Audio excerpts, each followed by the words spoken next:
Thank you. Good evening. I'd like to welcome everyone to tonight's school board. It is 14th, right? Yes. Would you all please join me for the Pledge of Allegiance?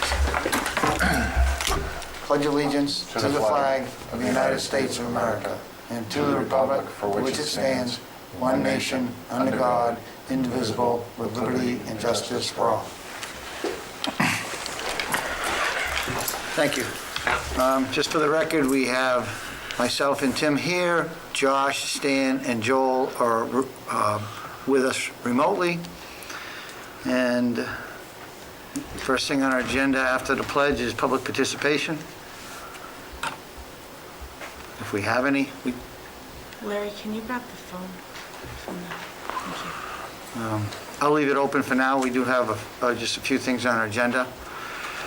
The first one we can tackle is some unfinished business from last meeting where regarding the roof repair, we made a motion to approve the bid and waive the policy for $5,800 on the roof repair, but we did not designate where those funds were coming from. So we probably should take it back up and make it a matter of an amended motion of where we're going to be taking those funds. Thank you. So Ruth Ellen, your thoughts? Yes.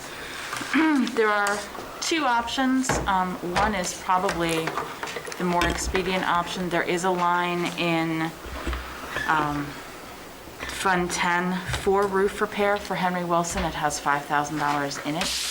But the warrant that went through, I believe it was article number 9, or is it 10? It's 9, I believe. Yep, article number 9, was worded such that it was for repair and replacement of the roof at Henry Wilson.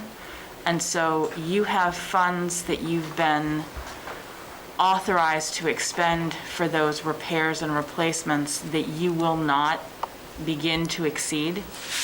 And it might make the most sense to take those from the trust fund as you've been authorized to spend up to $157,000 there, and you are not going to approach And that. with the repairs that we did was estimated, how much? 65. 65. Your thoughts, Tim? I'm going to make a motion that we supplement the original contract by $6,500 to pay for the additional repairs discovered at the Henry Wilson roof. I'll second for discussion, but is that the correct number? Because unless there was a revised number, the original estimate was 5,800? The original estimate was 5,800. We've had a few more leaks come Okay. through over the weekend, I believe. You wanna? And that's the updated number? We'll let Larry speak to that. Larry, I don't come on know that up. we have That a mic, fully please. updated number. I must have missed that. Well- Yeah, that's why I asked the They were question. Go ahead. springing as we go. Yeah, the number we got, 5,800, that's the only number he's given us so far. Like I said, we did have a couple more leaks spring up today, but hopefully And this is in areas that have not been repaired? that have not been Yeah, repaired. it's just yes. areas that potentially would have been repaired in this coming budget cycle. In future, Yeah. it was not on the schedule right away because we hadn't had leaks there in the past. All of a Right. sudden, it's after this hot summer or whatever caused it, I'm not sure, but the first big storm we've got a lot of ice and water buildup under the ice up there. We've been trying to, And they were able to successfully make those repairs? Oh, he hasn't done it yet? he hasn't done it Okay. yet. No. So you did, I think I'll stick with my original motion with the purpose of it's a not to exceed number. If they can patch it within that budget, Yeah. get them fixed. If not, come back to us and we'll kind of move forward. but should we move it up a little bit more? Maybe to 7,500? I mean, I don't know what you think. Might be a possibility, yeah. Yeah, not to exceed. I mean, I'm okay with that because, I mean, we do have that other Fund 10 line, but, you know, because that was an estimate based upon him not basically. That was being an up that was an estimate on, from his foreman walking around inside the building and us showing him where we knew the leaks were. without being able to see under the snow and ice on the roof. Right. Oh, I'm okay with you, the original number, but if you wanted That's to fine. move it up. I'll amend my motion to read 7,500 as a supplemental to the original contract for the newly discovered repairs that need to take place. So I'll accept that amendment. Any discussion from the other members? Not hearing any. All in favor? Aye. Aye. Motion passes unanimously. Thank you, Larry. Thank you. Next on a new business, we have a donation, and I'll turn that over to Ruth Ellen. Yes, I was contacted by Paradigm Health Services out of Portsmouth. They had several pieces that they are looking to donate to the district. The value exceeds what I can accept under my authority. There are 400 backpacks that are laptop sleeved, towels included in the backpacks. There are first aid kits, sunscreen, lip balm, hand sanitizer, earbuds, pens, multiple water bottles, and along with it, not every backpack had one, but there's 140 Fitbits that are retail for about $120 a piece. Nice. All of these pieces are with a logo that they've changed, so they're not looking to use it, but wanted to make sure the materials could be used. Particularly as weather gets warm, we want to make sure the kids stay hydrated. I have a water bottle, I think, for every kid in district, and probably some for staff as well. There are towels, there are, But we'll have go bags, so if classrooms. this, I think this is a very generous gift, and this is because they changed things and They they, changed logos and wanted to make sure they were going somewhere they could be used. So, well, I'll make a motion to accept the donation with a value of estimated $45,000 from Paradigm. Paradigm Health Services. I'll second. Any discussion? Not hearing any. All in favor? Aye. Aye. Just So- just curious, what is their tie to the district? One of their officers lives here in town, has students in district, Nice.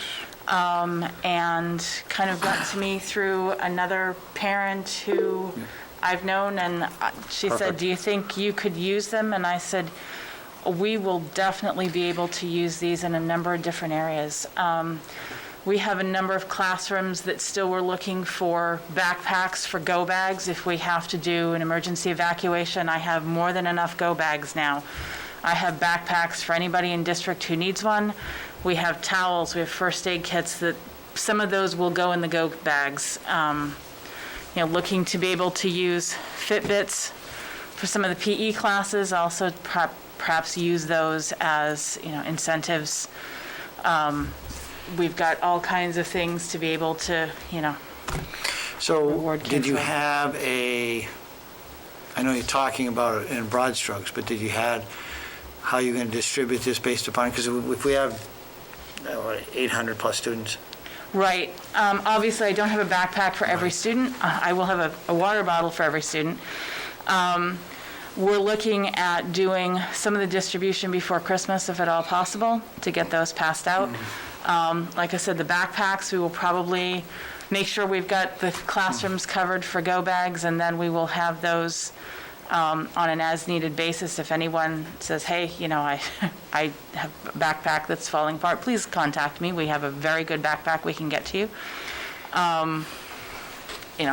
A lot of these pieces, I think we'll probably be distributing kind of on an as-needed basis, but also as, hey, good for you, here you go. Some of them can be tossed out as, classroom incentives. We've got lip balm, there's sunscreen. I mean, some of the sunscreen, the hand sanitizer, I've probably got. yeah, I mean, some of that stuff may be a grab all where people take what they want. Right, yep. And on the Fitbits, if there's 145, what was your thoughts on the distribution? Well, we've got, to be able to do 20 per classroom, I would have, that would give me 7 classrooms and then another 3 or 4 that could be used. I think there's 143 total. When you It can say be use used them as in gym premiums. class, but they would be given out, Well, if we use them in gym class, it would have to be on the other side of COVID because obviously we can't share things at this point. Some of them could potentially be used as premiums or for, sign up. Could even be a fundraiser. I mean, one So- thought is to do it based on academic achievement, Mm-hmm. or maybe not everyone would be interested. Right. Certainly only for certain, maybe only useful where certain age groups would want Yep. them. Yep. I mean, maybe And it makes sense. all of them are large. So Right. there's not a size option, they're all large. I mean, maybe it but- makes sense to people that want to do that could compete in, basically Mm-hmm. an essay where on why they I think it makes why sense they for would use the, this, and maybe the wellness committee to look at some of Yeah. the ways we might pass those out. We needed to have the donation accepted Right. before we could go too far down the road of where and how we're going to distribute. But obviously, these aren't going to just be, left on a counter to disappear. We're going to need yeah. to No, I think make sure that makes sense. I think some of our students would really enjoy the Benefit from. the use of it. Yep. I had one for a while. I thought it was pretty interesting, but Yep. I'm not really a watch person, so. And, Board members don't get them, Charlie. No, I've already had mine. no, and I'm thinking that maybe That even fad was over and gone. a few for staff perhaps as well as, I will Well, see. to be honest, I'd like to see maybe a plan before we start distributing those Fair enough. items for the Yep. board to consider, because for me, I certainly, it needs to be equitable as best yeah, it as needs to be that. Yep. equitable, and I think it should go to potentially students first. Yep. And then depending after that, if we have some left over and there's some desire for the other, for paid staff. Anyone else's thoughts on the donation that we received? Not on this one, but on another one. Okay, we'll go ahead. 2 meetings ago, we had Mr. Bridges here. We never formally accepted his donation. What is the Oh, that's right. timeline on that? Can we do it tonight, or does it have to be on the agenda? It needs to formally be on the agenda, so I will put that on for next week. I was planning it for the 21st because that was the one that we Right. had Okay. Scheduled. scheduled, Yep. so, Okay, so moving right along, we can dive into budget. Where do you want to start with, Ellen? We had a few things in the folder. okay. One was. So the short version in the folder is the one page that was sent out a little after 5. Yep. What you'd received over the weekend was kind of the worst-case scenario of here's the things that we may bump into. This goes through with the pieces that absolutely must be encumbered, either because they are contractual, they are part of salary, benefits, those sorts of things. What you have here, did this one include the copier lease and those pieces as well? Okay. So this gives most of what we're going to have to encumber, which leaves us with an anticipated available fund balance of about $818,000. There may be additional pieces here that can be released, but at this point, it's really kind of soon to be able to say for sure that we're going to be able to have other pieces of those available. So I went through the long list, and I assume that everything that was highlighted here is boiled down into a category here. And not everything that's on here is on here. These are the absolutely have-tos. This was closer to $2 million encumbered, which is Okay. not where we have to go. So because I had a question on a couple of them. Sure. One of them, it had to do regarding, I assume from stipends regarding to some sports. Can you give me a, I'm looking for it. okay, if it's sports, it's going to be in 1410, 1420? Well, it's 1410 co-curriculars.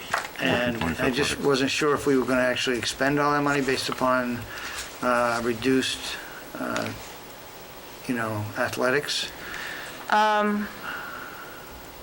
Whether it was salaries for extracurricular, With and no then- expenses for football, and That then, was- Right, intramural. It's one of the more expensive sports. and then right. there was some referees and umpires. Referees and umpires, some of those, we might not spend as much. It'll depend because we didn't do football, we did do soccer, we'll have to see, we did do volleyball, so we still have a good chunk of those. We can go back and cull out the, 6 football games that we wouldn't have done. That's not going to be a large number there.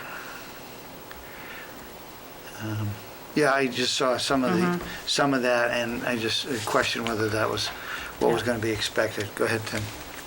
On the amended list that came out tonight, a couple lines up from the bottom, 2820 Information Services, showing 161, 447.74 in red, which I'm assuming is the COVID money? It will, well, What?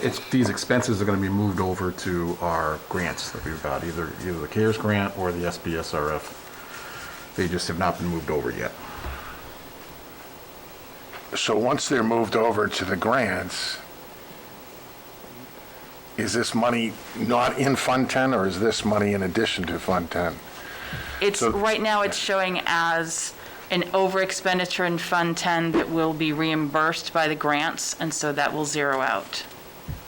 So if that zeroes out, is all these items in red going to be added to this 818 bottom line? Not all the items, just the 161 at the bottom. So that 161 is going to add to the 818, and that's going to be Yeah, and keep in mind, this is the first blush through here, because we as we were going through this whole process, we started digging, I started digging really deep, and there's still some adjustments to be made. right. But But- in broad strokes, that 161 is going to add to the 818, so it would be 990. Roughly, yeah. Yeah, Yeah, estimated at this point. right. Yeah. It'll get us back to a slightly better number. I know that the board kind of had in mind at least that 1 million mark. We may be close. I don't know at this point. Now, another item in red is the operation building services. Those also are a number of, you have, under this 2620, there are a number of expenses that will be reimbursed by the CARES Act. But part of this also includes, snow removal and roof projects.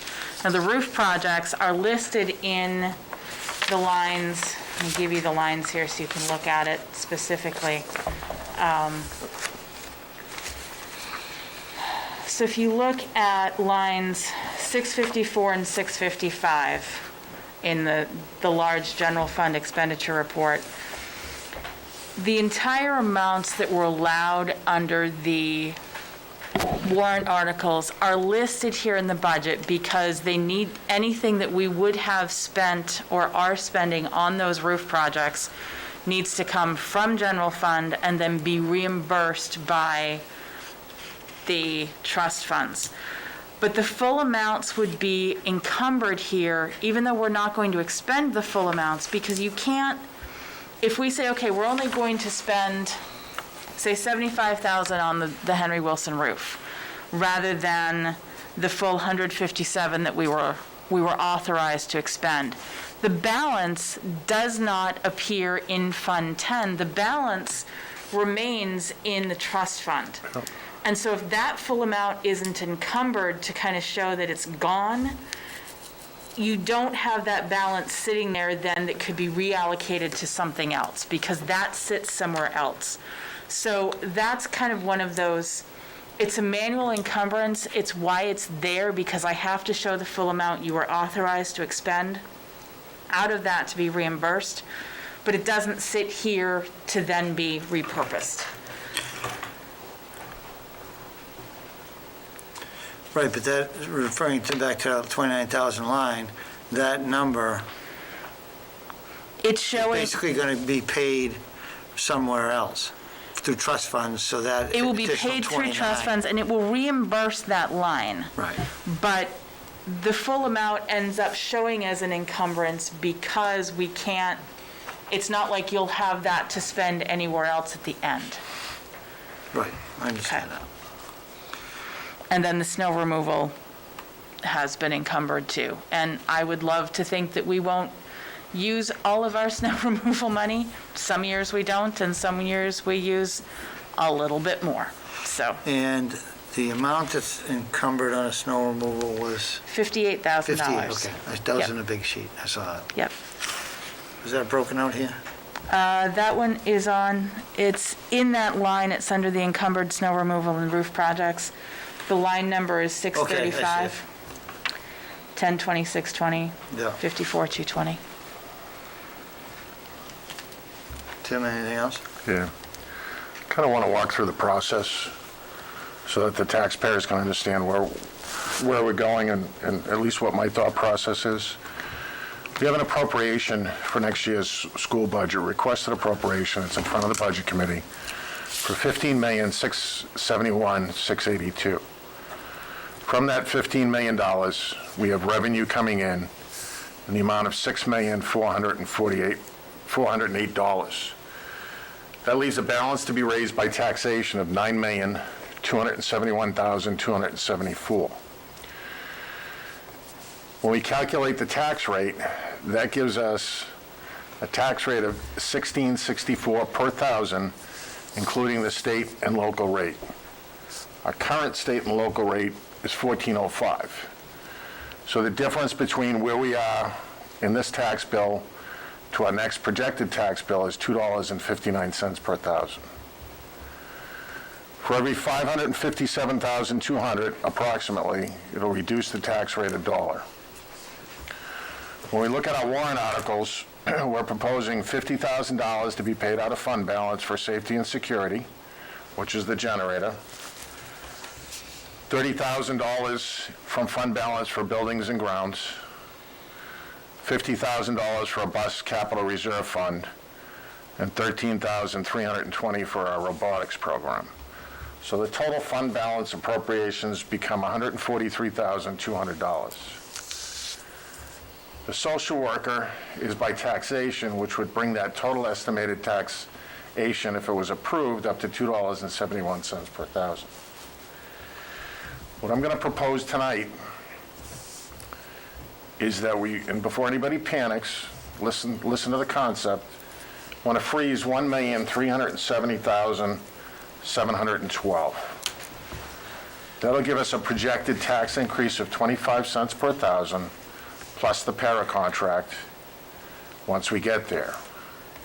That's going to leave us with $902,713, plus the $8 million in the budget, for a total of $9,117,500 to finish the school year.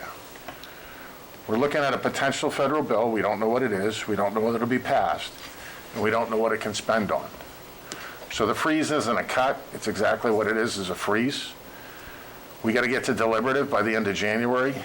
And once that federal legislation comes through, we can reassess. It's aggressive, but I think this is going to be one of the worst years that we got to look at. It's not only us that have lost revenue, it's the town. And the benefit going in this direction that I see is we can kind of take a pause now versus looking to potentially cut next year, because a $2.71 tax impact is not going to fly with the Budget Committee, in my opinion. So I'd rather control our spending now, look at what we have for an impact, kind of throw ourselves at the mercy of the Budget Committee, and then starting July 1 in next year's budget, then we've got a fairly decent budget that we can do two things with. We can look at what is our roadway path to improving our education delivery to our children. And the second thing we can do is what do we have to do differently to bring in additional revenue into the district for programs that's going to offset taxation. One of the conversations I had to the superintendent and I asked for feedback was, we run an awesome autism program through our schools. And not every school district has that program. Is it worth doing a benefit cost analysis to see if that'll raise revenue for the district and take some of the burden off of the taxpayer? The legislature now is addressing charter schools. Is there something within that charter school that's going to bring in extra revenue to, again, increase our delivery of educational services to our students while lessening the hit on the taxpayer? And the two things that I heard during last year's budget cycle from the taxpayers is, I don't mind investing in education, but I want to see a bang for my buck. And I think with the cuts that we've had this year and the direction we're looking at, we can bring the budget in line to what's affordable and look at next year how we get better and how we tackle, at least with a Band-Aid, by increasing our revenue, the revenue distribution system. Tim, could you Okay. repeat that number that you Yeah. proposed? Because I missed that. $1,370,712. And that will fund all of the warrant articles that are to come from fund balance, and it includes the social worker if it passes. It would be a 25-cent impact to the taxpayer. It does not include a para contract because we don't have a contract before us yet that we don't know a number.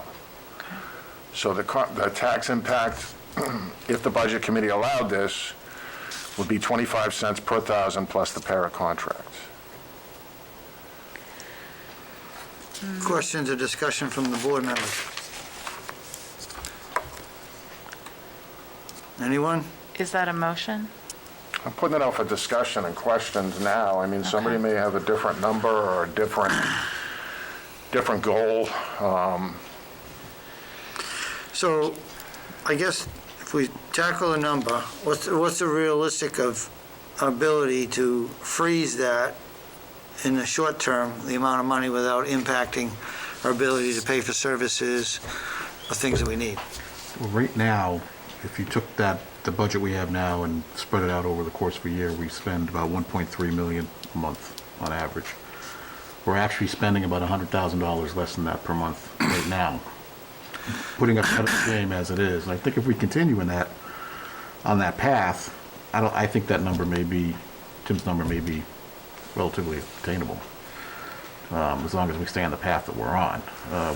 So we're, Barring But part of it is I any- have positions that are unfilled Barring that I'm anything major. still needing to fill. That's where some of our savings have been. I have para positions that we're still working on getting filled. I have at least one teaching position at this point that we're looking to fill. So if we were to consider this, I guess we would have to totem pole how we're going to accomplish that.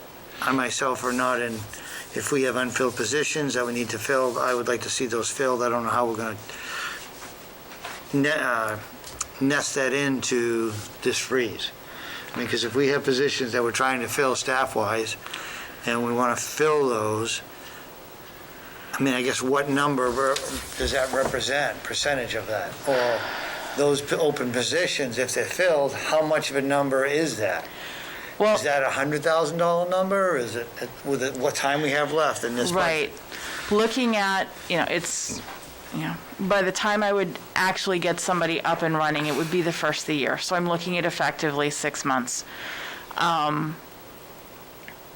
The teaching position is very hard to say, because if I get someone who's a relatively new teacher versus someone at the top of the line, right now, I don't have a plethora of applicants, and I'm not going to have the ability to be super, super picky. But as we're looking at, middle of the road, I typically budget for step 8 or 9 as I'm trying to see where things are going to go, plus benefits. A teacher position with benefits is usually in the $70,000 to $75,000 range if you look at the aggregate. I still have at least 4, if not 5 para positions, I think, that we're still trying to fill. Again, those would be part year at this point, so And how many teachers? 1 teacher right now. So that's 35,000 for the 6 months, and 4 paras, and what's the average? Well, for the Annual. teacher, keep in mind, that's for the, okay. That's what you said, 35, yeah. 70,000 teacher. 75, right, Yeah. for the teacher. So what about the paras? Typically, are you expecting Paras are annual going to be basis? probably average 15 an hour for the middle road, so. And I've got roughly 18 weeks left, so. Can I ask a question? If we fill these positions this year, what are we going to do if the budget committee says we're going to cut $1 million from your budget? What happens to those positions? Do they go away? All depends where we were cut. Special education and paras are tough ones to cut because those are required under the IEPs. If anything, it would likely have to come out of regular or general education or administration cuts. So, so what did you come up with a number on the 4 paras? Oh, a para. So, If you're 15, you're like 30,000 plus benefit. No, because they're only $30 right, so plus roughly, benefits. roughly, say 30, and the benefits are going to be 9, 10. roughly, 9, 10, okay. So, So it'd be 80. Yep. 4 paras for half a year. That would be 80. So that's about 115, 115. yeah.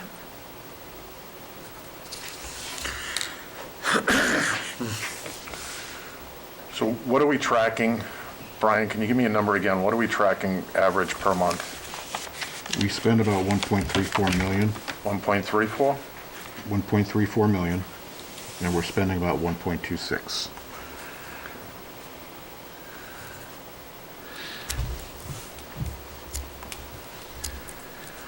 So right now, with this freeze, we have a total of $9,117,500. If we are spending the 1.26, then we're spending $7.56 million. And we have $9 million left. So there should be, within those numbers, rooms to do the have-tos.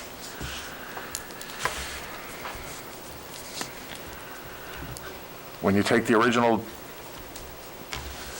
$2 million that you put before us, and we take the $1.3 million off it, it leaves $902,713. And under encumbrances, we've already encumbered $8,214,767 for a total of $9,117,500. And based on our projection, we're on a spending path of $7.56 million.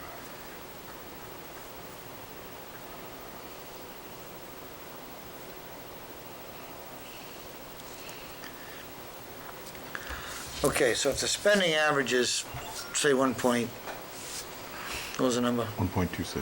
1.26. I mean, that's a estimated average monthly Yep. expenditure. And if we were to put on a freeze of a fixed amount,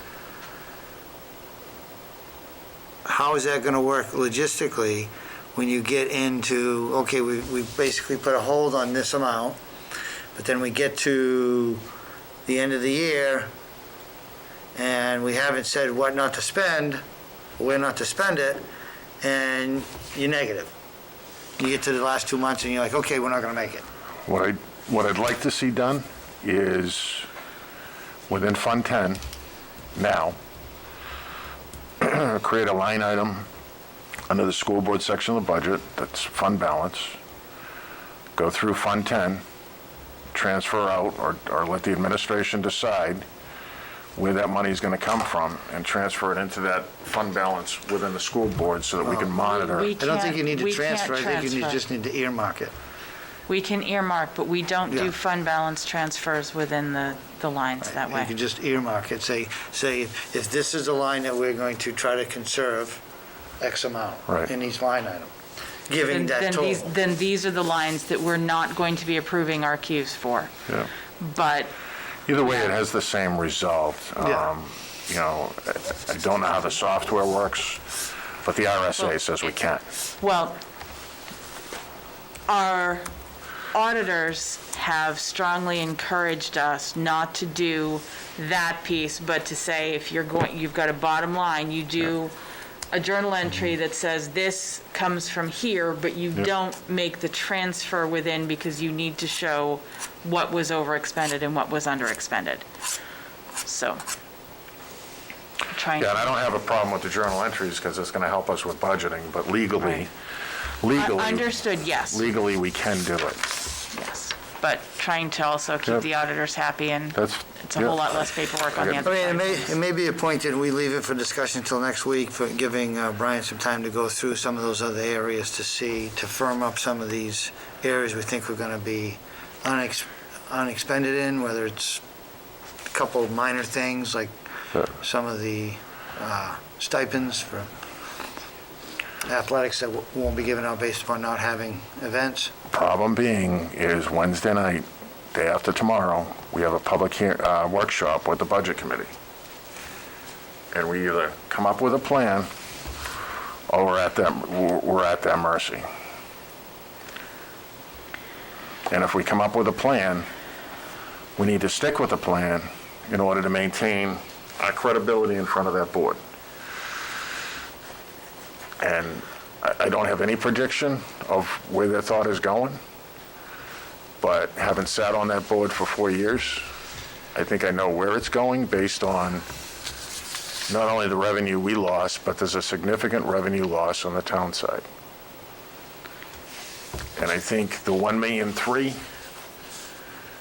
you know, and again, I don't have the crystal ball in front of me, but what's the federal bailout going to look like? 1.3 million sounds bad, but what does a federal bailout look at? Is it $500,000? Is it $1 million? Kind of like what we've seen in the past? I mean, even if we were to bring, say, 1.25, I'll throw that out to say, take the 137 water down 120 to take care of these positions that we may hopefully able to fill. But even if you go back with that, and that's what we're proposing to do, but there's no guarantees we get to that point. Right. And are they going to be accepting of that? You know, I mean, granted, if we say we're gonna do that, we're gonna do our best to do that. But if things happen and we're not able to, we get to the final months and we're like, okay, these things gotta happen. And we've curtailed the spending, but they need to happen and we're off. We don't? Couple things that also aren't in the encumbrances that I just want to make sure, for instance, my family consumer sciences class, I can't buy supplies ahead for a foods class, and I haven't encumbered the line, but they're going to have some purchases in the next few months. I can't do all of that ahead now or have done. A lot of them are weekly purchases. We, typically buy paper as we need it. That's not included here, partly because, and we have cut down tremendously on our paper usage because we are 1-to-1 now, and there's a good chance I might not need a lot more paper, but I know that I'm going to need to do things like printing for annual reports. I'm going to need to do And while I can do a lot of that published electronically, some of those expenses are also not going to go away unless we find a new way to do some of those. And I'm willing to do that, but just understand that there are some other pieces that have been part of the ongoing that aren't represented there. So, Once we take the freeze away, we're left with $9,117,500. Looking at our average spending, if we stay on that track, we're looking at $7.5 million. 7.5 to 9 is $1.5 million over and above what we've been spending on track the first 6 months of the year. we haven't finished December payrolls yet. Still have 2 more payrolls. We still have 2 more payrolls in December. So while I hear that, we still have, December's not done. It's going to be about another, with taxes and insurance, December's our big It's month going to be $1 million. because we We have have 3 payrolls. 3 payrolls, and that's when And we had to pay out the the stipends. stipend checks go out. co-curriculars. And so just, again, not trying to say it can't happen, just making sure you're aware that there are some other pieces to this. It's not just a flat divide by 6 months left. Now, where do we stand on fuel oil? That's already been prepaid? Or how's that? Fuel budget? is not prepaid. We have not pre-purchased fuel oil for a while. That didn't go over so well. No, I was just curious on how yeah. that's factored in. So are we looking at That is in the increasing? encumbrance. It's in what's encumbered Okay, it's right in- now. okay, it's in there. Yeah. So, okay. But it's in the But again, we encumbrance. could- Depending on how cold the winter is, we could go over. But I Right. mean, if it's warm, which we're hoping, you Yeah. know. I mean, we right don't now, use as much. our encumbrances are more than what Tim is proposing, though, so. So discussion from the other members. Josh, Joel, or Stan? No, I'm all set. Joel, I'm all you- set. Josh?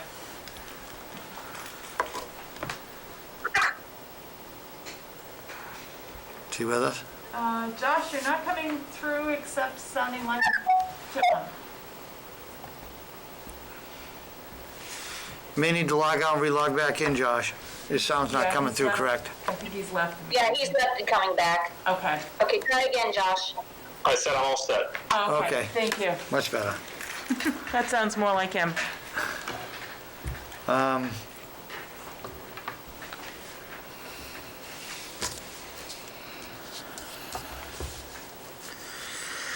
So back to your discussion, Tim, I guess. I mean, if we're gonna do something, I guess is the board gonna have consensus to basically give something to be brought to this week's budget meeting, which is Wednesday. Well, if we drop that 1,370,712 down to 1,250,000, that's a deviation of $120,000. It'll raise the 25-cent impact, but it'll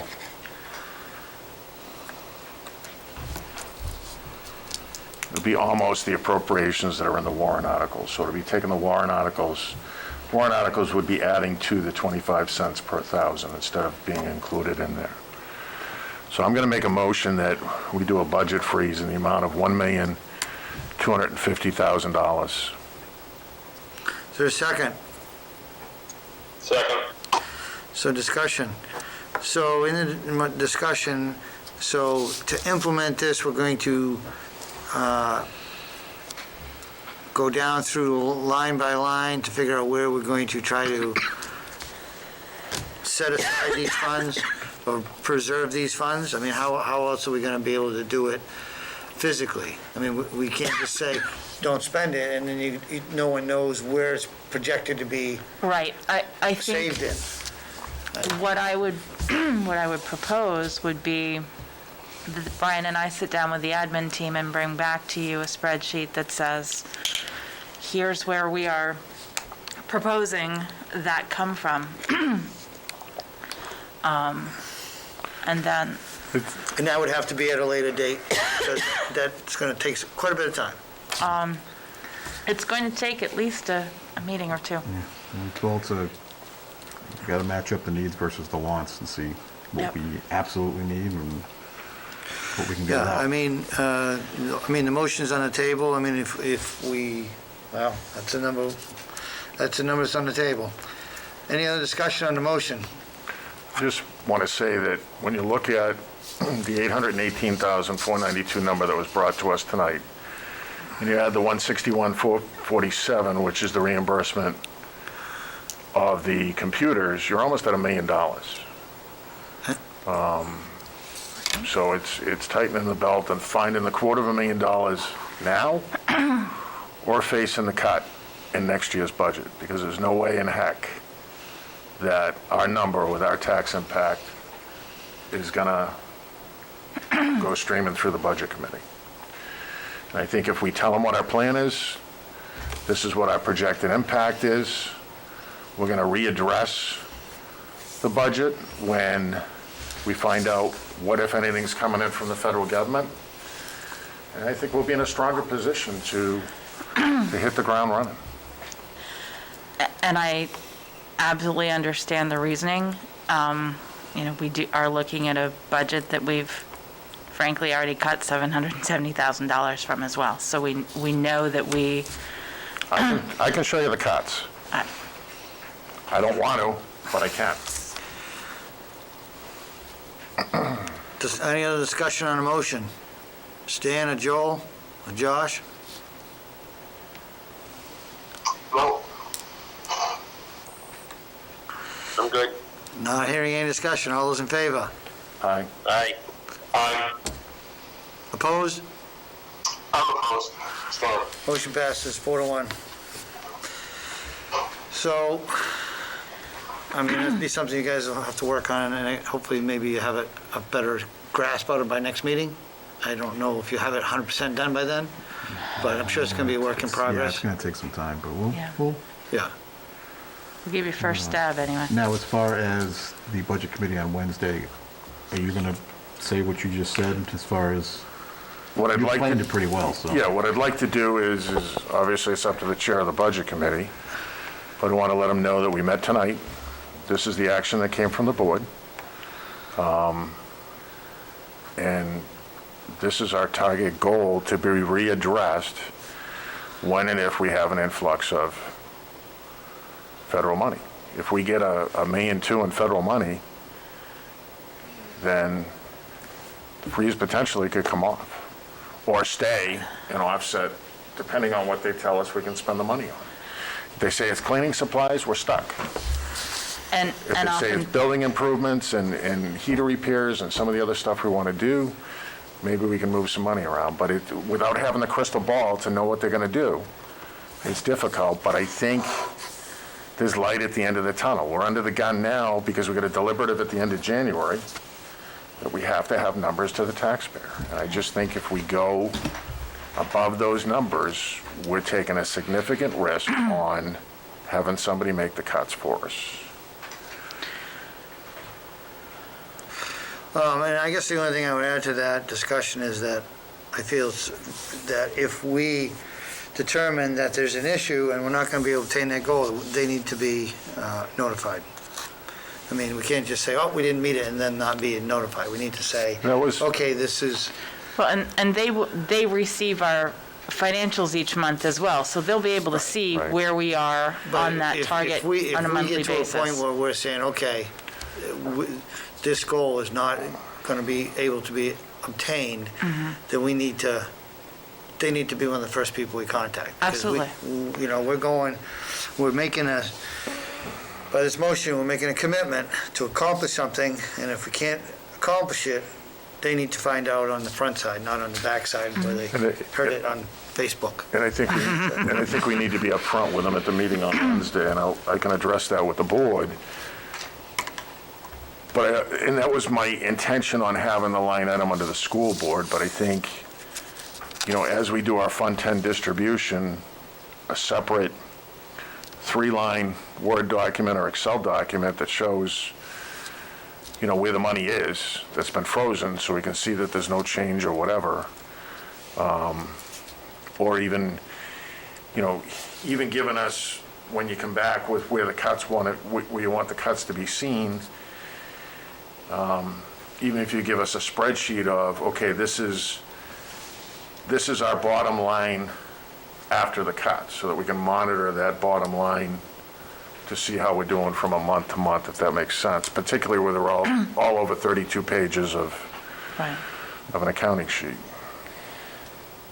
Well, and what would happen would be, those lines would be the ones that we would say, we're not accepting our Qs against at this time. And I would say then if there were an emergency that came up with a need there, it would be coming to the board to let you know that we're going to need to, If we we're have a- looking at here and take it from there.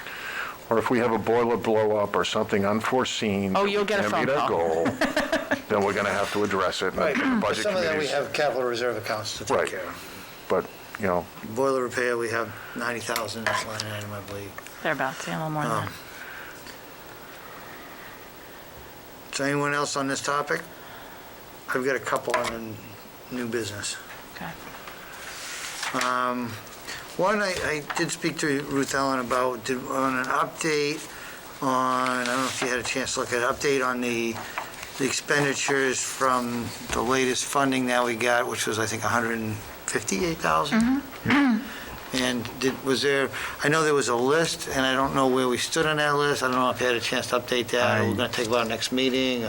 I have a list here that I can share with you. It's kind of in progress because I have all the expenses accounted for, but I'm going more in depth because for auditing purposes, I have to have, check numbers, when it was paid, and there's certain funds that are going to go into CARES, because you're never going to get the exact number of 158.8, so I have to move some small things over. I mean, I can share it with you, but I have, No, There may be a few adjustments still as we're looking to see how to get it as I mean, close maybe if to. it's not ready for prime time, then we can just make sure we have it for next. yeah, I mean, Yeah. I can definitely have it for next month. We will be able to expend that without any problem. It's been done. We had enough things that we can move. We're not going to lose any of those funds. And Brian's been in the process of pulling all the documentation for that. I mean, I'll be honest with you, most of it is hand sanitizer, gloves, masks, cleaning solutions. Some of that was also network and IT related, so kind of Oh, yeah, curious. we have Chromebooks in here, Chromebooks. Right, but document there was some cameras. there's outside consultants. I think the Some other outside things. consultants for under $2,000 that are in there. Oh, yeah, Okay. easily. So- Go Guardian. The other one I had is in the packet, Ruth Ellen uploaded a proposal by Jeff Greenhall for getting the cost estimates for the Little Red Schoolhouse. I don't know if everybody saw that. I don't know if the board wanted to take that up this meeting or wait to the following meeting. He submitted a proposal to, I can read the summary, provide an outline, proposed scope to renovate the existing structure, meet with subcontractors and suppliers to establish budgets for the proposed scope, provide a draft schedule for reflecting the pre-construction task to include development of a floor plan, elevations, a structural analysis to ensure the building meets code, timeline for bidding of work, and a draft construction timeline. The estimate or the fees for that services was $1,040. So I don't know if the board wanted to take that up tonight or wait till next meeting. I'll make a motion to approve the $1,040, because we've got to get pretty good concept. I mean, the purpose of this is to have it at deliberative, correct, for the Well, taxpayers? the purpose is to have a number to put forth on a warrant article of what the estimated rehabilitation cost is. Not necessarily raising, not the intent to raise in taxation, but to have a number, say, this is the scope, and do they want us to renovate it? And over the next year, try to find whatever we can for grant fundings with solid bids that would go on the subsequent year's warrant. And if they were to approve the warrant that says, yes, they want to rehab this building up to this amount, then we may need some stopgap things that we might need to do, making sure the roof's not leaking, Yeah. make sure, keep the critters out of it And we'll for need a to- year. We'll need to have that warrant Right. solidified.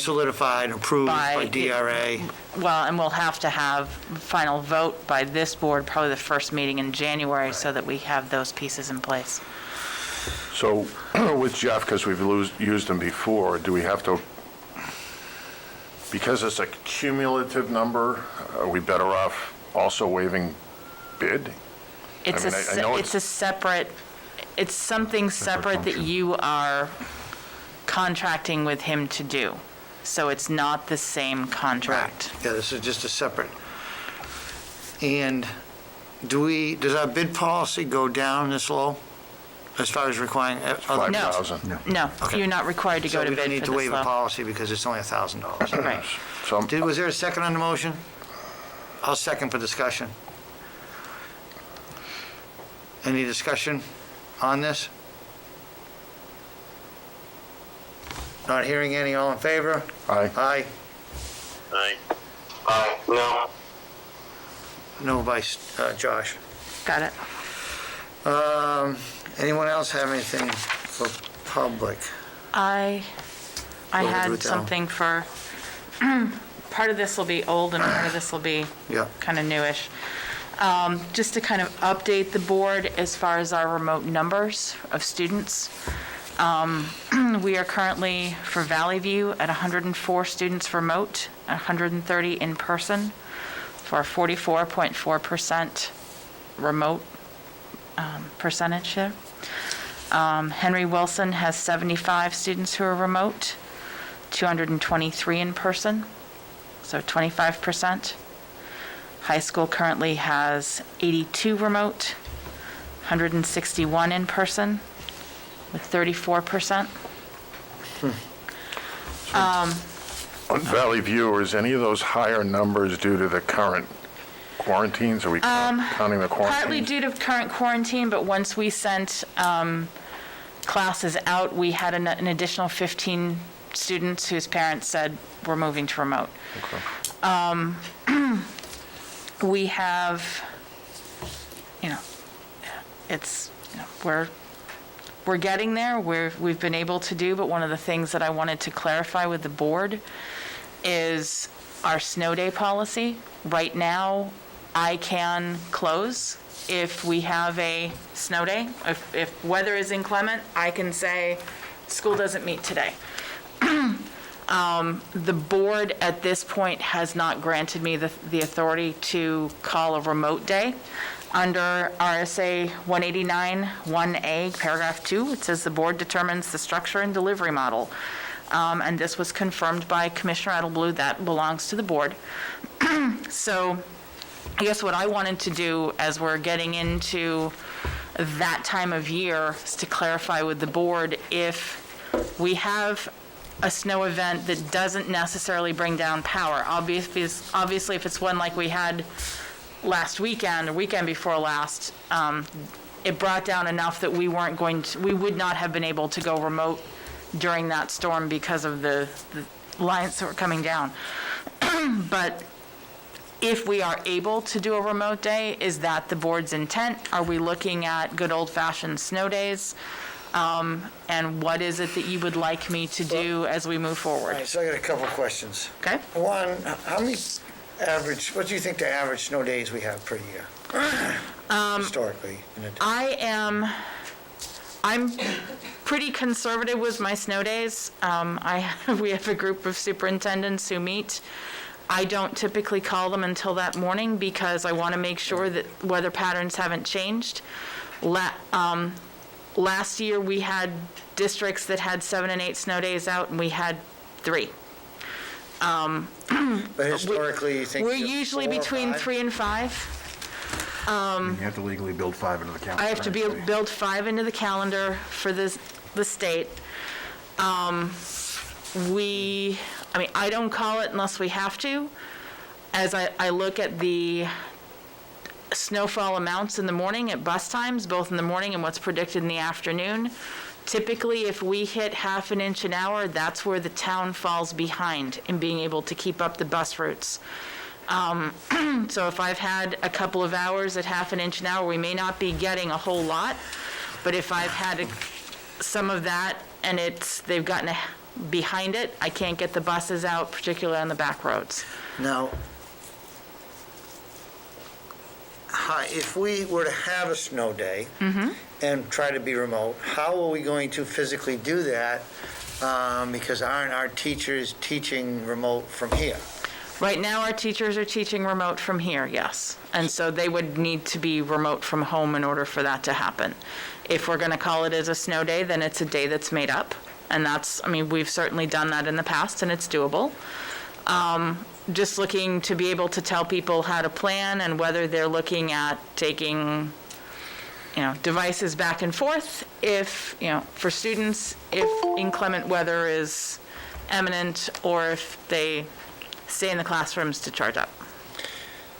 So if we were going to have teachers remote from home and do the classes, have we implemented a dual authentication? We are still fighting with Power School on that. I have other pieces in place, but Power School is not cooperating with us. Now let's call them tomorrow and tell them we're looking for another vendor. We can do that. We have multiple documented attempts at communication with them, both with us and with the two-step authentication community, the company that's working with us.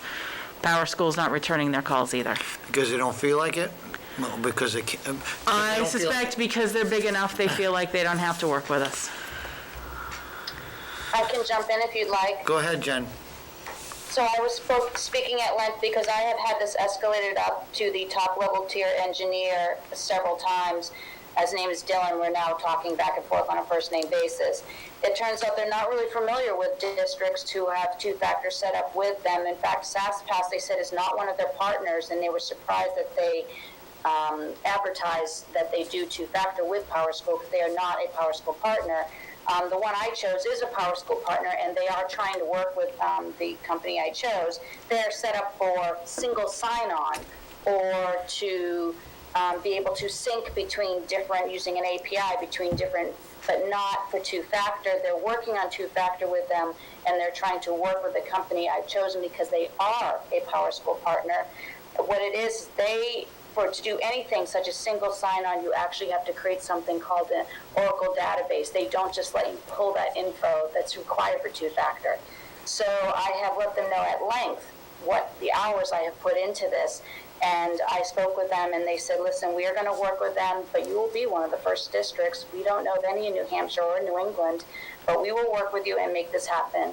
But it's a process. I said, thank you very much, because I put hours into this. So, but Jen, sorry to interrupt you, but Yeah, no the problem. firm that we chose said that they worked with Power School for dual authentication. They said they can do it for things such as single sign-on and two-factor. Two-factor. And they are a Power School partner. And with the high level, the Tier 3 engineer I've been speaking with, Dylan from Power School, they said actually the one you chose happens to be the only partner that we are approving working with on two-factor. And I have that in an email as well. So this third party, have we paid them? Yes, and so my next step is working with them and saying, listen, that's great that you're working with them. We understood that you had two-factor already set up, and what are you going to do to discount for us until it's completely done? Because I have it documented from Power School as of tonight that the SAML template, it's the same, what they use for two-factor, is not completed yet. And I said, okay, fine, thank you for letting me know that, Dylan from Power School, but now I need to go back to our vendor and say, listen, great that you are the only partner that they're working with on this. Awesome. We're so happy to be one of the first districts. However, you need to do something for us because we understood you had this in place, and it does not appear that you do. But they put a lot of hours into it as well, and so we'll work with them, but I'm expecting to receive something back because of it. Right, but the factor is we entered into a financial agreement for services that they've been not able to deliver. Correct. And so that's why that is my next step. And I have it all in email, so that way, but they've been very good, and they realize, because they've been checking in with me, But I already have that in email from Power School, so that is the next step. But I have put many hours into trying to make this happen. And I have emails, because I requested from each technician, do you know of any other districts doing? And they said, no, actually, you're the first one we've spoken to. I said, okay, that's fine, but I'm still going to push ahead. And so I'm continuing with it, but it is new ground for them. Okay, thank you, Jen. So, and the reason I asked that is because when this board originally said, okay, we're going to allow this model, that was one of the conditions that it was put in place. So, and I know that It's not that we haven't we've been trying to tried. accomplish that, but the fact is that's not accomplished. So if we're now going to be teaching remote on a snow day, we're not even able to do it at that level that was previously motioned to do it. I mean, we've been operating the way we needed to over the past few months, but if we're going to have a snow day where everybody's remote, Understood. That's a concern. And I guess, that's not maybe the only concern, but I just wanted to touch base to figure out where we stood with it. I think the question becomes on a snow day versus an extended absence. What are the teachers going to be accessing from their homes? If it's Google Classroom, is there any FERPA protected data in what they'd be accessing on their network at home? If not, then I think it's doable. If it is, then we got to discuss it. If they're not going in on that day to do Power School entries from their home, and they do that within our network here, are we okay? we should be fine. I mean, the issue is going to be attendance, which is typically done through Power School. It could be done a different way that day. Any feedback on When you say attendance, that's done by the teachers to log into Power School and say who's there, who's not? Correct. Okay. Do we have a policy that we would use for this, as far as if we're going to have teachers doing remote, or doing instruction remotely from their homes? Do we have a policy regarding our expectations during that? We have an acceptable use policy for staff. We have an acceptable use policy for students. We have, they sign, here's the expectations of what you will and won't do with district equipment. Right, but if we're allowing them to work from home, we're doing it some now, but if we're gonna let everyone do it in a snow day situation, do we actually have a sound policy in place that's gonna give clear direction to all teachers and staff of what our expectations are? And what's to be expected of them as far as time in, time out, how that's to be handled. My feeling is maybe not to the extent that they need to be. That's a guess. But I'm going through it because this is a new model. I understand that, but time in, time out, if we have Well, I'm been just running using that our classrooms as, here's the schedule for the day, here's what you're doing, and here's the expected pieces. Obviously, if they're remote, they're not going to be doing lunch duty. But they're certainly going to be still checking in with parents, still checking in with the office. There's still an awful lot more to be done there. Certainly, we can solidify that. What we've done in the past when teachers were remote or teachers and other staff, there was a set log of you're logging what you've done for your time over the course of the day so that we have, back up against, obviously if you are on Google Classroom, we can see what you've done. Through GoGuardian, we can go in and we can see what's happening on district computers. We can see the exchanges between teachers and students, between students and students. We see the IP addresses. We know where they are. We know what screens are open. We can see that information on our Chromebooks. So,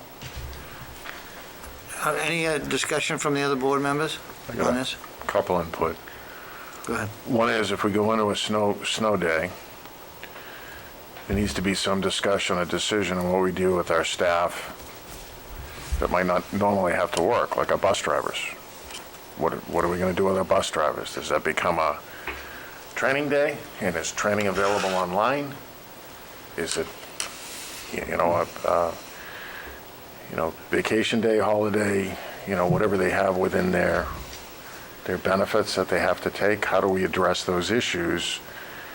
And I think that also affects, potentially, some of our paras. If we go snow day, are all our paras going to be up online and working? And if not, how do we? The expectation would be yes, Okay. because they have students to whom they're assigned, and they would be joining them online. So maybe the only thing in not knowing the day-to-day that we may have to look at is, other than bus drivers, is there anybody that would be impacted from a remote day that we have to look at as a board on how we're going to handle that? And for bus drivers, we could use, there are required trainings throughout the year. Some of those are online. They could potentially do some of those on a snow day. Do I have enough for 5 snow days worth of online training? I might not. Well, based upon the discussion, I've kind of made up my mind. And my thoughts are to not change it from being a snow day, if it's 3 to 5 days a year. And my reasons is pretty simple. Usually when we have a snow day, it means we have a major storm event, and both students, parents of the students, and teachers are thrust with issues of the snow day. Power goes out. They may have, some family members that have to be certain places. So usually when we have a snow day, it puts additional burden on everybody. And trying to do this at this point, I think, is going to make it tough to complete, because you may have snow day, you may have power outages, you may have other things going on that are going to hamper staff's ability and students' abilities to be there 100% in focus. And if it's only 3 days this season. I mean, I can't guarantee that. Right. There are those winters. Right. I mean, we So- could, and if we have a major storm event that's going to last 3 days, then typically that's going to be piled on with lack of power, Right. lack of accessibility, Correct. issues that residents, teachers, At that point, parents we're alike opening the have school to as deal a- with. And then if you thrust in there, okay, it's a snow day and we got 6 foot of snow that we need to deal with, and we got to get our kids online at the same time, or I'm going to be online to teach the students. And not all snow days are a foot of snow. So Right, but- oftentimes, it's much more around the travel conditions at either my bus window in the morning or what's anticipated for the bus window in the Yeah, afternoon. I'm at this point, I'm opposed to adding it to the mix of scenarios that we need to manage remotely with our teachers and our students, and add complexity for a small potential of time. I mean, we And- factor in 4 to 5 days a year. If we have 4 or 5 days a year, we're right on schedule, and we're not adding anything that, I mean, it'd be different if we were more settled with having adequate staff wherever we need them, and everyone was not as topsy-turvy right now. But for me, I'd just soon just take the snow day. It'll be a little mini break for students and parents and teachers, and we'll deal Sometimes with it there's in the nothing year. like a good old-fashioned snow day. That's just my opinion. Rest of the board? I think if we're going to plan for the future, it may not be this winter, but it may be next, I'd like feedback from staff on what their, what is their vision? Would they prefer hey, we're closed for a snow day, or would they prefer to work remote and potentially get out earlier in June? I can put out a survey.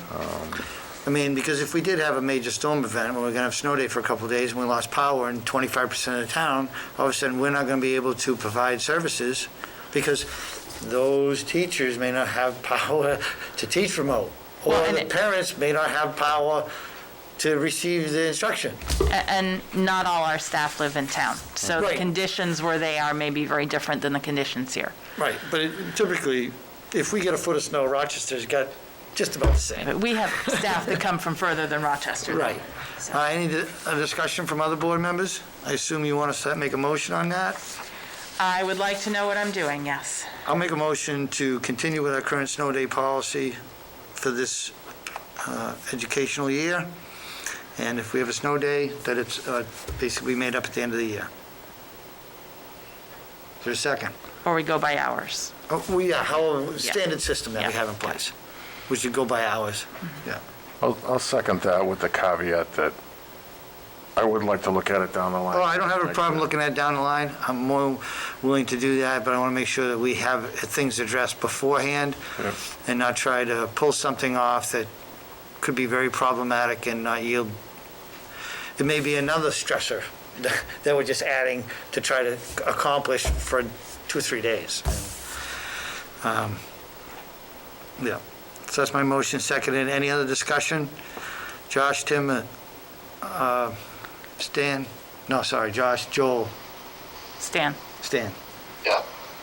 This is Stan. I would be in favor of creating a policy where we can do it because I think it's important that we move that way. Any other discussion? Not hearing any. All in favor? Aye. Aye. Aye. Opposed? Aye. Motion Aye. passes.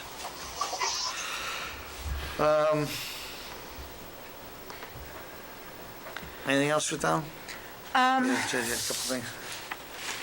I'm going to bring this back to the board. I've had some staff who've asked, and so I'm going to, staff have asked again about the possibility, and I think this may have answered some of that with your discussion, but of remote learning after Christmas, as we will have families traveling, and the concern is about the numbers that are going up. In light of recent town numbers and where people are going, have gone. Some families have told us about their plans to travel. We have others that are,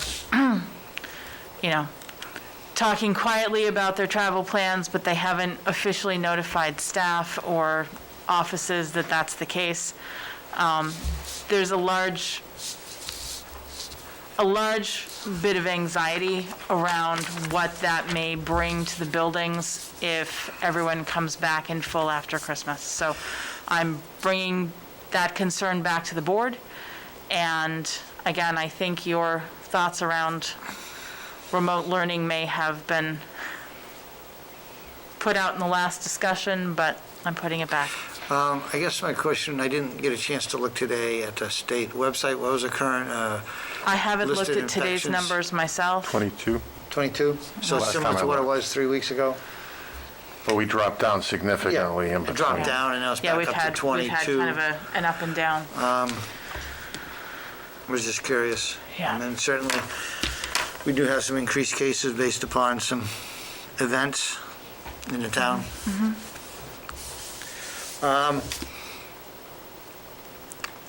I certainly understand the reason for request, and I mean, I might have said it at a previous meeting.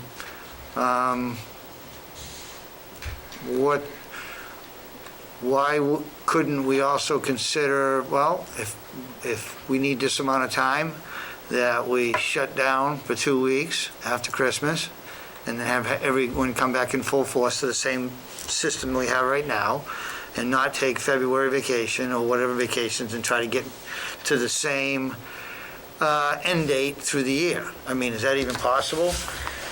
I mean, last year, we did something in the vacation period where we just continued to work through, right? Didn't we do that? We April?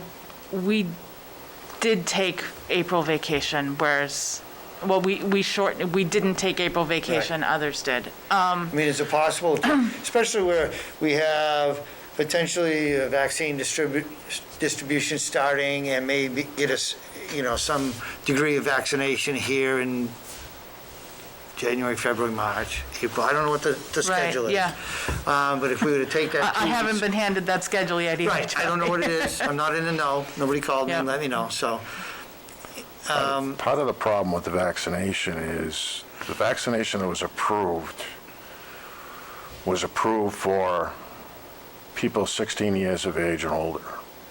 So our students in Valley View and Henry Wilson most likely, And a good chunk of high school won't be getting. yeah, some of them, but I think most of our high school kids will hit that 16 number. But a good portion of our students aren't going to be vaccinated, but our teachers will. Right. So, I mean, I just throw that out there because as far as the time period, does that make sense where we could say, okay, let's just, if it's that big of a concern, let's just take an additional longer Christmas break and make up for the time in our schedule. And that does two things. It gives everybody the ability to take a break and do the traveling they feel they need to do without, picking and choosing about what their concerns are.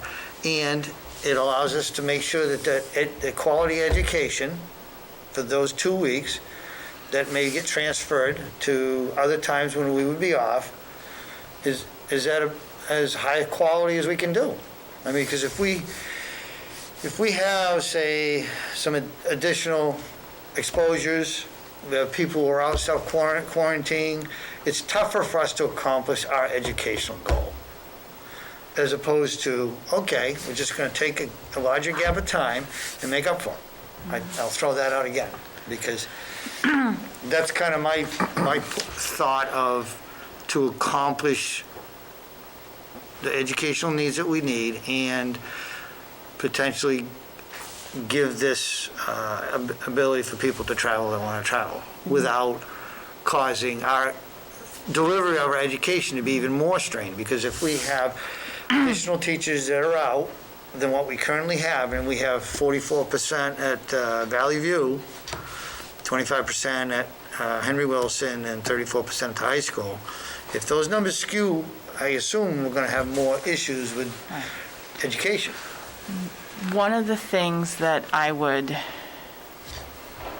if that's what we're looking at doing as a possible close down, I would want to look at our hours and bring back for next week.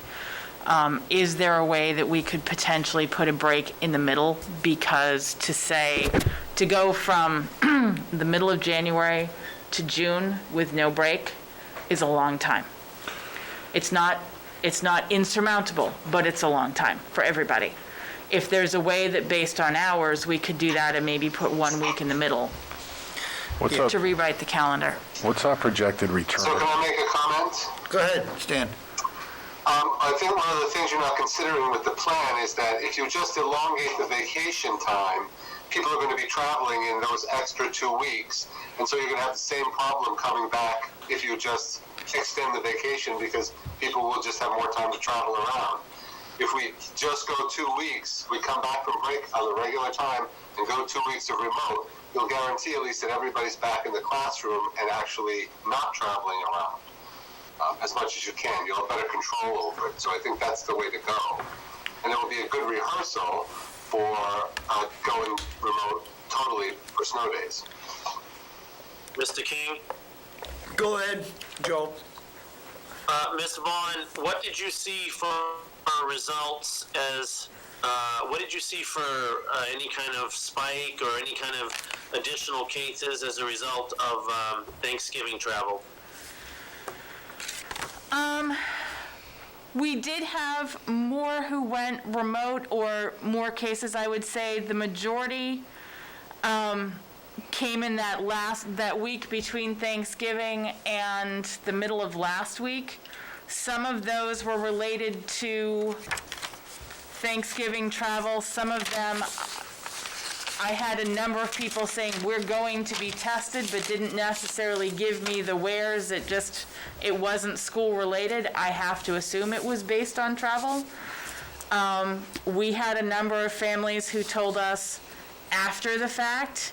Oh yeah, we went to, New York or Pennsylvania for Thanksgiving, but didn't tell us until day 15. Oh, thanks.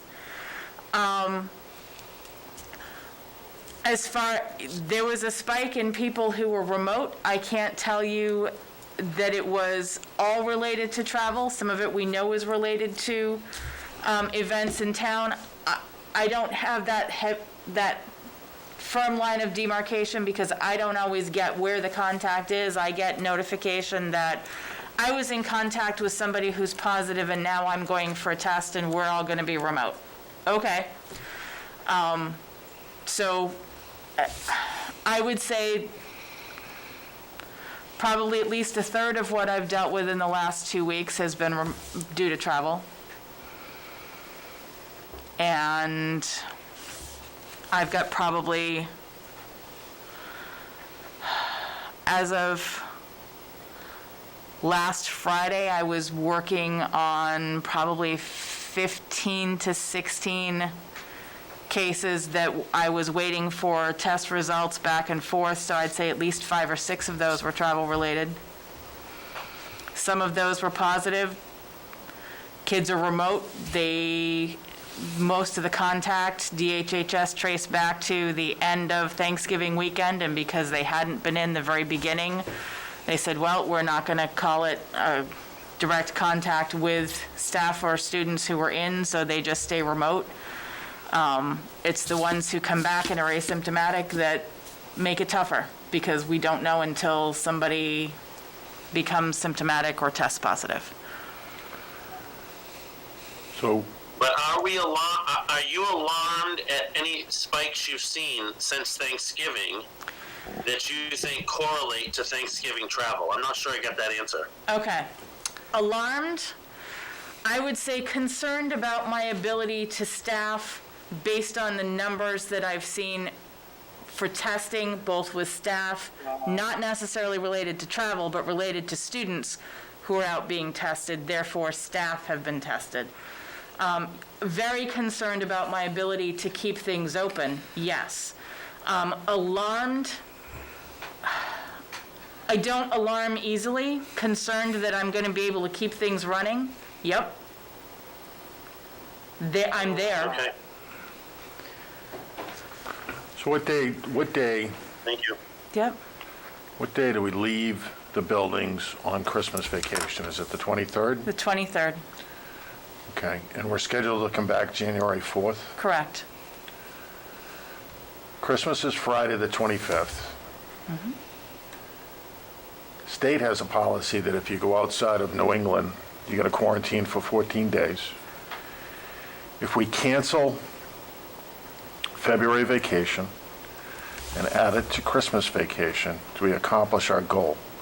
Because people can locally travel and visit their relatives, be back in New Hampshire on the 27th. And if we add that week, that gives them the 14-day quarantine.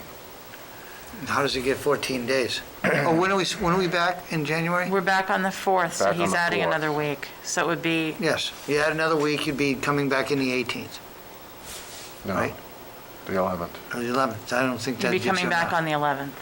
Well, if people, if people, Yeah, 7, yeah. I mean, it depends on how far they're gonna travel.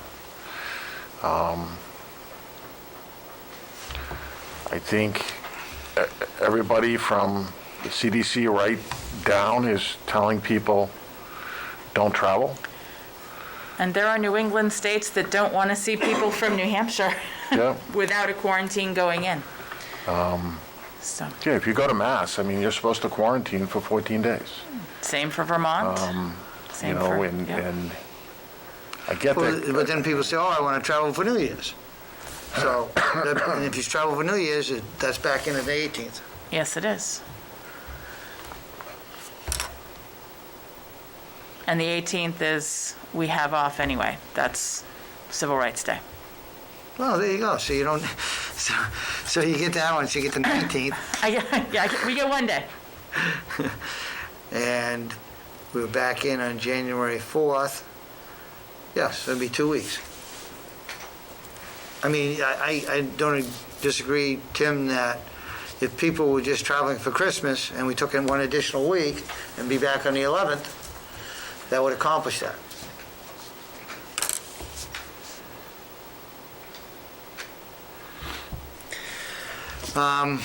And it's just something the board wants to make a decision on tonight, or bring it forward to the next meeting? Make a decision one way or the other at the next meeting. I mean, I'm okay with bringing it forth to the next meeting. I don't need to make a decision tonight myself. I throw out my ideas, and I'm sure staff will have some comments and discussions, and forward that to Ruth Ellen, and, I mean, I want to put some thought into it. Not make a rash decision tonight. I like your concept of, maybe we cancel February and we add a week in June. And then you still have your April vacation for the And kids. we can look, typically, we're enough over on hours. right. We may not have to add the full week back, and I will do those calculations so that we've got them.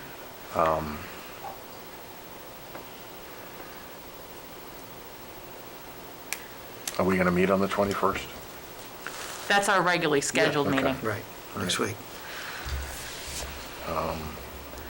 I'd also like to see when we say staff are requesting, we've got 100 employees within the building. Is it 100 employees that want this? Is it 25? Is it 30? I can put out a survey. I would be, I like that. I like willing to that get- feedback and making my decision on which way to go.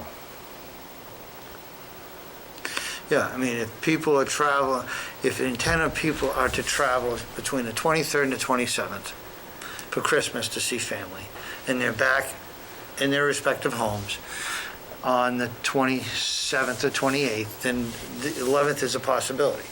If you have a high majority of staff that feel that they're traveling through to the new year, well, then that bumps that out further. So, I mean, you may find, I don't know what you're gonna find. You may find that staff is like, this is the time, whether we open that up to tenants as well. and I think that, and I guess that would be the other thing. Do you want me to put out a community survey as well? I can certainly do that. I think we should ask parents also. Yep.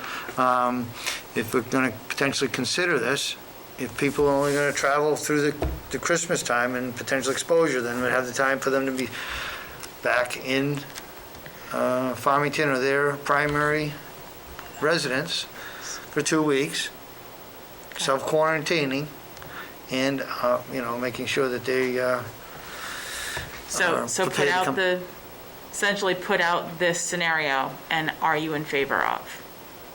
Or are you looking for alternatives as I'd well? like to see how many are planning on traveling, Okay. right. but be up, And what time periods? yeah. And so that we can plan school schedule, and it may stay the same, it may change. I mean, Stan got his opinion that maybe we should be remote that, and if we know what those realistic time periods are that people are traveling, then that option can be considered for that time period. Okay. Because it's the same time period we need to solidify. Is it just the week of the 11th, or the 4th, or the week of the 4th and the 11th? Because that's 1 week or 2 weeks. And logistically, if it's just that 1 week, the week of the 4th, just having another week off pretty much seems to be better to me. If it goes into the 18th, well, then that's 2 weeks, and that's a little bit tougher to work into a schedule moving forward. Not saying I can't do it. Right. But- So I'll make a motion to table discussion till the next meeting and have it on the agenda. Second? Any other discussion? Not hearing then, all in favor? Aye.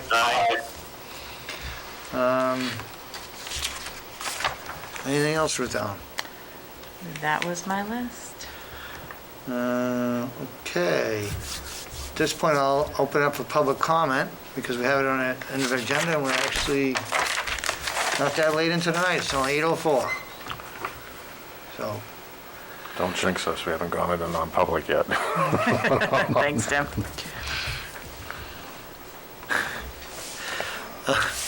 Ruth Ellen, could you I guess, scan that and put that in the folder for the Sure. other board members. Will do. Tim and I read it, the thank you letter. And